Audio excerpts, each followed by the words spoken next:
Assalamualaikum warahmatullahi wabarakatuh. Perkenalkan, nama saya Zulfikar Muhammad Badar. Kali ini saya akan memaparkan sebuah materi atau sedikit penjelasan tentang bagaimana sih kita atau bagaimana caranya kita mengatasi sebuah masalah.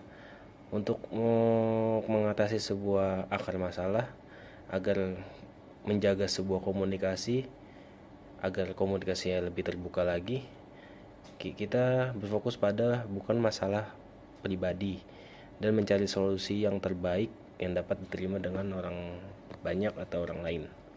Yang pertama, kita perlu mengidentifikasi akar masalah. Pahami konflik dengan jelas. Apakah masalah terletak pada perbedaan pendapat atau miskomunikasi atau hal yang lainnya?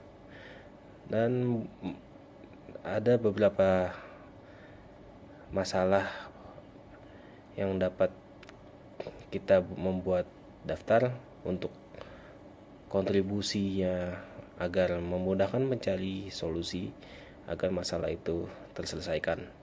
Yang kedua, kita melakukan komunikasi terbuka.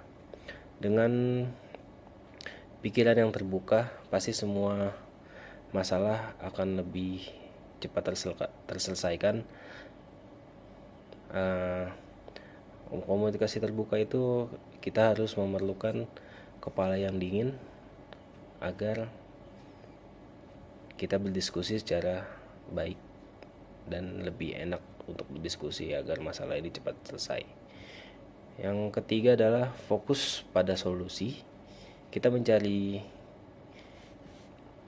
solusi yang terbaik yang dapat diterima oleh kedua belah pihak, mempertimbangkan atau menyiapkan opsi-opsi yang tepat untuk menyelesaikan suatu masalah. Ya, berikutnya yang keempat, melibatkan pihak ketiga. Itu opsi jika perlu memerlukan pihak ketiga kalau kedua belah pihak tidak mendapatkan solusi yang sama.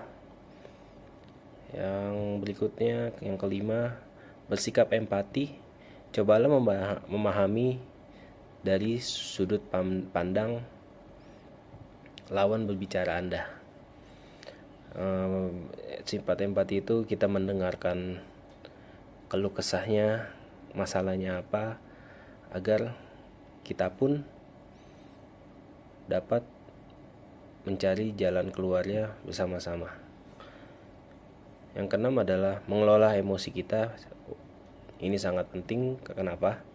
Karena memecahkan suatu masalah dengan emosi pun tidak sepenuhnya benar atau baik. Karena apa? Semua yang bersifat emosi, amarah, tidak dapat menyelesaikan apapun. Jadi kita harus merendahkan ego kita.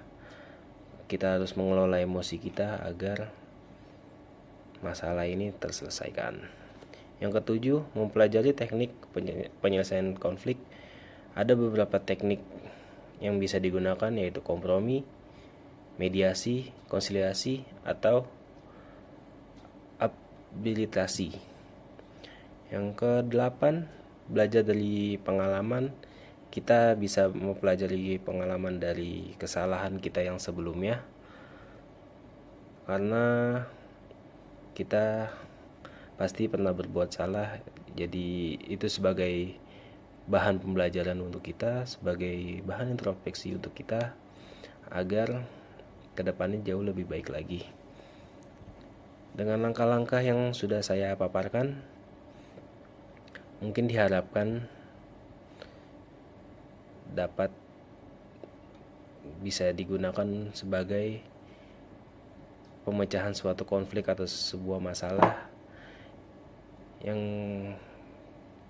ujungnya atau yang akhirnya masalah itu dapat terselesaikan, atau kedua belah pihak bisa sepaham atau bisa damai supaya tidak ada perpecahan. Mungkin itu saja yang bisa saya paparkan, yang saya bisa sampaikan. Kurang lebihnya mohon maaf. Wassalamualaikum warahmatullahi wabarakatuh.